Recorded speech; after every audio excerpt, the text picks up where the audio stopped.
Hello and welcome to another Talking Sense with me, Mathew Oakly at Optex Europe. Today I'm delighted to be involved by a friend of the company, Mr. Terry Roffey, MD of Brook Security and also Chairman of the NSI in the southeast of the UK. Absolute pleasure to see you, Terry. Thank you, Matt. Thank you for coming on. Thank you. Not at all, not at all. Terry, we'll start with your journey. Where did it all start for you? Wow. So how long have you got? Yeah, I think I did think about it, and so following the invitation to come in and talk about my sort of time in the industry, 1972 is when it started, so over 50 years. And when you start thinking about that, as a 16-year-old coming into the industry, I just did what I was told. So sit out on that window ledge, 6 stories up in Hatton Garden, take this hammer, take this raw plug tool and this back plate and put that bell box up on that wall. And literally sitting with my bottom out of a window with the sash window down and bashing a hole in the wall to put the raw plugs in and hang the bell box up. And 1974, the Health and Safety at Work Act came into play. And before that, you could do anything. So if you was told to do it, if you was told to jump, it was just that high. And that was the introduction, really. And technology was the most basic level. We had pressure pads, relay switches, closed wired, which was like a thin fuse wire, if you remember, fuse wire thickness along a wall or in a tube and wire frame. Tube and pattern, yeah? Yeah, it was. Yeah. And they had end-of-line batteries. So imagine the size of a bean can, 2 bean cans in a wooden box somewhere in a warehouse or a factory. That was the start of the circuit, and it went through the wiring, and at this end, if the voltage was strong enough, it held in a relay. So that was the most crude basic alarm system that I was introduced to in 72. 999 machines were, at the time, were reel to reel, and the legacy were record players. So you'd had a record player with a vinyl. We're back into vinyl now, aren't we? 50 years on. So you'd put a vinyl on there, it would dial 999, it would say police, police, police. That got it through to the police, and it would say intruders at, and it would give the address. And that again was a rudimentary communicated system. And if it wasn't that, then it was a really expensive direct wire from the premises to the alarm receiving centre monitoring station. So that's incredible. In my lifetime, we've gone from the most basic to the latest technology that I know we'll talk about later. But the career, I grew up in the East End of London. My dad was a welder and then worked in the docks. My uncle worked in the security industry, and he was maybe like the shining light in as much that he bought his own house. I didn't know anyone that owned their own house. No. So he was doing okay. Talked to him about his job. Every day was different. It was different sectors, different products, although they were basic in terms of the technology now when we look back. But it's like, I think I'd like to do that. It sounds interesting. I got involved and I could never have, I'm 66 now, so my 66-year-old person talking to the 16-year-old me to say that in those 50 years, you're going to have this technology, there'll be, let's say microwave technology, there'll be ultrasonic, there'll be passive infrared, communication devices that are generating a heartbeat down a telephone wire. And part of that was getting married in 78, moved out to Kent, met a guy, we did a startup business in 1980. By the end of 89, we floated on the London stock market. In 91, I think it was, we were bought by a utility company. To which he left and went off to explore other things. But I stayed with it, and by 1995 we had a business with 35,000 customers, £20 million turnover, and 450 staff. So it was like that young lad sitting out on the window ledge got to be the MD of a PLC, a utility subsidiary, which was incredible. It also came to a halt at the end of 95 for me when the business was non-core. It was put up for sale and then acquired by a global company that integrated that. Ambassador Security was the business I was running, and ultimately it became Second. So, in terms of by the age of 40, I'd lived through all that, and then at the age of 40, I was looking at a new career. So I spent the last sort of 25 years where I am now, Brook Security, looking to build our brand and understand the technology that has moved on so much from where it started. Yeah. As far as the technology, what's been the most sort of mind-blowing development for you? Because as say, foil and tube and batten and things like that, pressure pads used to be the norm. Yeah, it was. Yes, it was. Absolutely was. Because installation times were double, treble what they are. I think in the first probably 8 years of working in this industry, I must have fitted like 1 million chubb locks, because every job had a chubb lock on it as a shunt lock. 5 lever, yeah. Yeah, it was. So coming from that, I think where we are to now, bearing in mind mobile phone technology was invented in that period, whenever that was, 80s, was it mid-late 80s? I think it's mobile phone technology, so GSM, GPRS, and I think apps. Everyone wants an app now for everything. So I think being able to operate your alarm system from an app, to see your CCTV cameras from an app, or let someone into your building from an app in terms of access control. So I think in terms of convergence, I think probably it's the mobile phone device and the app technology that is just like 1 million light years away from where I started. Oh, lovely stuff. Okay. So it's very interesting, Terry. We're talking about, the industry and staff and installation times, etc. over the years. But I mean, what a wonderful time we're living in. Incredible. I think the advances in technology and people's work experience, I think, and customer experience. When I go back 50 years, and probably for you, Matt, maybe not as long, but still a long time ago, you'd be in someone's premises for at least a few days, and sometimes weeks or weeks. And the solution was fairly basic at the time, wasn't really technology led.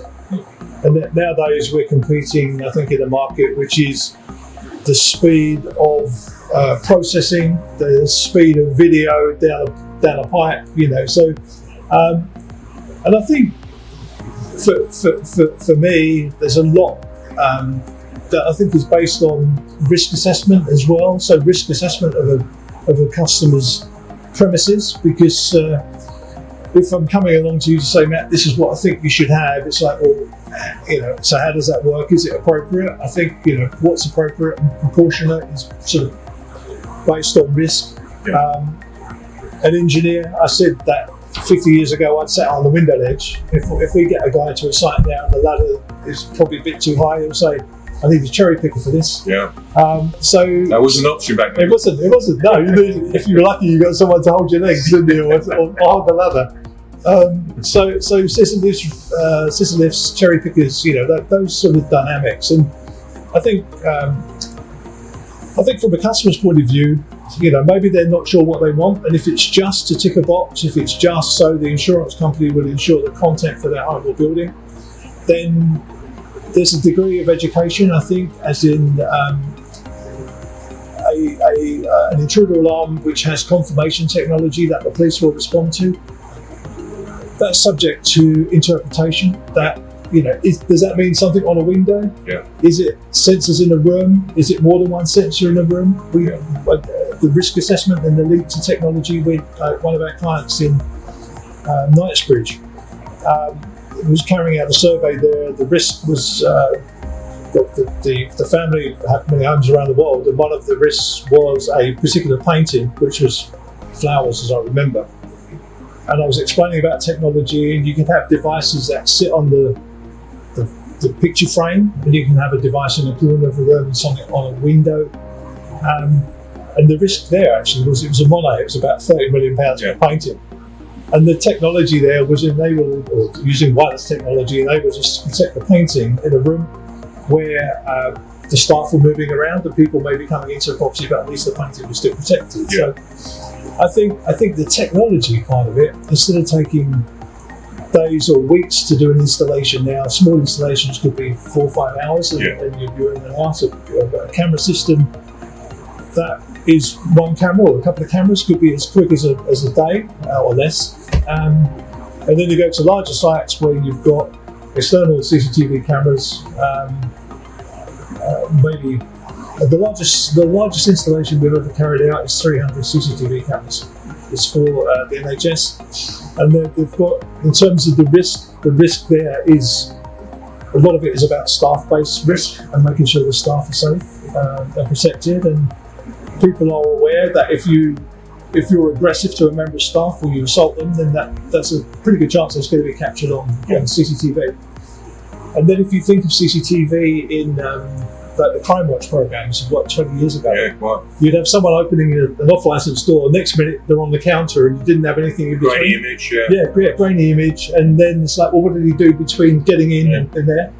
That could have been manipulated as well. It could have been, and now you've got real-time CCTV and watermarking everything for evidential purposes. So, well, I think that's right. You talk about that. I think what a little bit lost in the industry is actually going and meeting people and going and doing a site visit. It's very easy to put together a quote, Google Earth as an initial point, especially as you've been part of the NSI.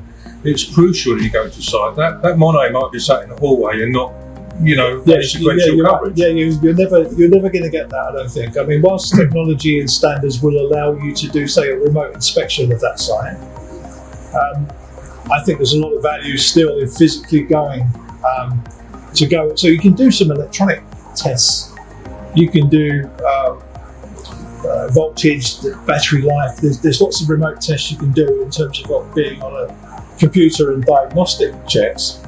But physically seeing, you need to be there, don't you? And I think I know we've worked together on some sites where I've said, Matt, could you come along and advise me? Because even Google Earth won't allow you to see there's a tree here or there's something there which would obstruct the detection device. So I think there's no substitute for being there. And that tree will grow from February to August. It will look like a different tree. It's little things like that, details, and the undulation of the ground. It's little things like that. You have to go to site, and not only that, I think people would agree. I'm sure build a relationship. Yes. Build some value into it. If you're just trying to sell me a lot of kit, I'm going to think that's a lot of kit. Do I need it? If you're there and you're explaining that this does this and it works in this way and it has this limitation, then I'd understand more why I need 2 or more of those rather than just one of those to cover like 100 miles. Absolutely. Thank you. Recently you did a piece to BBC News, I believe, a month or 2 ago, and it's thankfully how we got together, Terry. So again, thank you for coming in. But can you just go, Yeah, sure, Matt. Yeah, I mean, that was, we spent couple of years on targeting a particular sector of the market, and I guess if you laboured them, that means like high net worth, ultra high net worth people, and you could include high value businesses in that as well, I suppose. So we were talking about links back to the products and risk assessment, as in without being there, without seeing it, you can't really advise what would be the best solution. But that incident was a report about an English footballer's home was targeted whilst they were away playing international football. So the news picked up on the articles or blogs or posts that we've done over the last year or two. So we have a library of that kind of client, that kind of risk, that is in the public eye where they are, what they're doing, and they're obviously not at home because they're doing this thing. And it happens so often where you read about a famous person and they've been a victim of burglary or robbery and they've been tied up in their home. And I sit there and I watch it and I just think, how did that happen? How was that allowed to happen? Why did they not do more as an individual, as a family? Why did their security business not do more for them? And from that perspective, I spoke about me, that if I was living in that 10, 50, 100 million pound house, I don't know if I'd want the sort of to have security guards, to have close protection. I don't think I'd want people living in my home, in my shared space. But I would want to know that there's someone coming over the fence, over my gate, they're now in the grounds of my property, and I should, I'd want to know they're there. Quite what I do about it, I think it depends on what it is. Is it someone? We've got a client who's it would have been a boy band and now it's a man band. And they had people walking around their grounds at sort of 50 acres, 100 acres, but it wasn't that wasn't particularly sensitive. It was someone walking around their grounds, and it was really no more than trespass. But they knew there was someone in their grounds, and that was because of your devices, actually. So your red wall devices providing external detection like 30 metres away from the house. So there was no great risk to the client because they weren't approaching the property, but they were walking around. So that gave the remote monitoring station the opportunity to review what went on. They gave the client a heads up that there was someone in your ground. They did an audio challenge to scare them away. And then, interestingly, with that client, actually, we recommended they had guarding response, and they skipped that. And they was like, we'll just get the police out. Well, someone walking around your garden actually is trespass, criminal act. There's no threat to the property, so police didn't come out. They weren't very keen to come out in relation to that.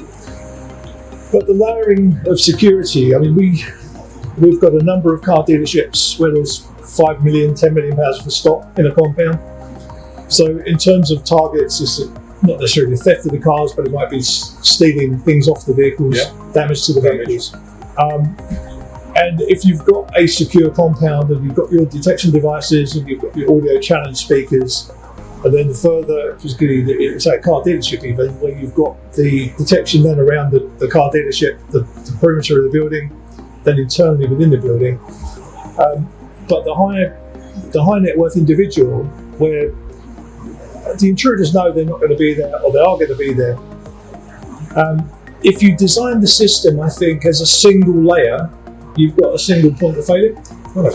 So if something happens and it doesn't trigger, they're then in the house and they've then got you.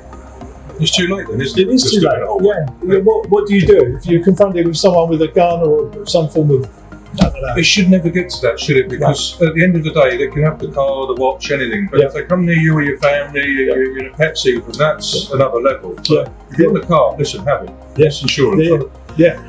And I think that is really the multi-layering approach. And I know your devices fulfill probably every part of that, really. But I think if you've got, for me, detection as far away from the house as I can get it, that's layer one. Layer two, maybe the CCTV cameras in the perimeter of the house, devices on the perimeter of windows and doors.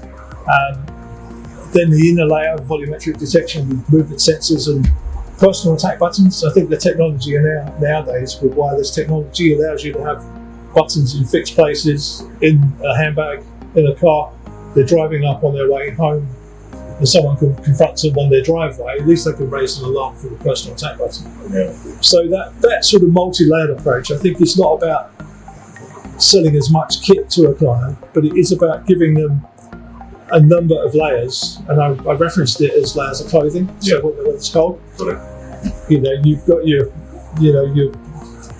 coat, your jerkin, your overcoat, hat and scarf. You can always take that off, and I see detection in much the same way, really. But you go into site and you make that informed decision along with the client. You're not telling them you're having this. You're saying, listen, there's a risk. Perimeter's number one. B volumetric, and C is stood in the hallway. I'm going to give you those options. You've got visual verification to back it up. Sure. You can do so much these days by your phone, and I think if you just go to site and talk them through a multi-layered approach, I think that exchange is important. I think because we've got clients that have the wealth to afford whatever they want to afford. So one of our clients has bought this £1 million Bugatti Veyron, and we were trying to charge them £30,000 for a CCTV detection transmission system with your red walls all over the grounds of their property. And they wanted a breakdown of the cost. So it was the cost of it, but the value of it. It was important to them, like £1 million. I don't suppose they asked for a breakdown of the Bugatti Veyron. It's just a desirable thing. Security wasn't so desirable, but once they understood how the layering effect will protect their family, then it was not a price objection then. And they could obviously afford it. But that site visit and that conversation had to happen, otherwise the answer would have been no. Very interesting. They're good conversations as well, and of course after something does happen, then it's always wise after the event, isn't it? And that was the point, I think, with the news interviews, and when I see about, there's a cyclist, I think he was burgled in his home, and he had a watch that he was photographed wearing, and he wasn't I don't think he even owned the watch, but it was a £250,000 watch. And you think that if I'm loaning you a £250,000 watch for marketing, I'm going to try and make sure that surely that's protected and you're protected whilst you're wearing it. And it just seemed that they could have been better advised and had a balance between intrusion of your privacy and protecting your home, family and assets. That's a fine line, but I think it can be achieved. And even if you say, I don't want anyone to see me in my swimming pool, then fine, but we can protect the perimeter and access to your swimming pool. But not with that being there. And that's for times of the day. So your lifestyle changes. You're going to in the summertime you're going to want to sit in your garden and enjoy. But no, someone's coming, over the fence 100 yards away. I mean, that's why we got you here today. When you're on BBC News and what you've done in this industry, what a respected guy you are. Thank you. We wanted to get you here today and talk to us about that. And I can't thank you enough for your time today. Thank you. Thank you for the invitation, Matt. Thank you. And we'll hopefully do a lot more work in the future together. Thank you. Look forward to it. Thank you. Thanks a lot. Okay. Cheers. Thank you. Thank you for watching today. It's been an absolute pleasure to have Terry in from Brook Security and in the NSI chairman as well. So there you go. Fantastic to have him in today. Thanks for watching and we look forward to the next Talking Sense. Take care.